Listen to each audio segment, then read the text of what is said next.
Truck और trailer मध्य सामनासामनी धक्का, चालक गुरुतर।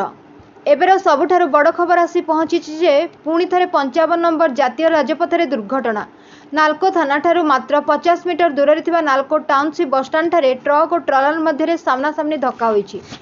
धक्काटी एते भयंकर होईछि जे ड्राइवर जनक ट्रक भितर चापी होई जाइथिले। ट्रकर सम्मुख भागटी संपूर्ण भांगी रुचि जाइथिबा बेले अनेक समय धरि ड्राइवर जनक बाहरिबाकू चेष्टा करथिले। संपूर्ण घटनाटी है अनुगुल आसुवा एक ट्रक जार नंबर OD19W8284 बनपाल आड़ को जाऊा बेले विपरीत दिगरू आसीथिबा एक ट्रलर जार नंबर JS05DF5399 को धक्का देता, जहाद्वारा ट्रकर सम्मुख भागटी संपूर्ण भांगी जावा सह सेठारे चालक विक्रम कुमार चौहान ट्रक मध्य फसी रही। घटना को देखि सेठारे स्थानीय लोके जमा होगा सह तुरंत आंबुलांस और अग्निशम विभाग को फोन कर डाकिबा सह अग्निशम बाहिनी द्वारा कटर साहाय्य काटी बाहर करा जायथिला।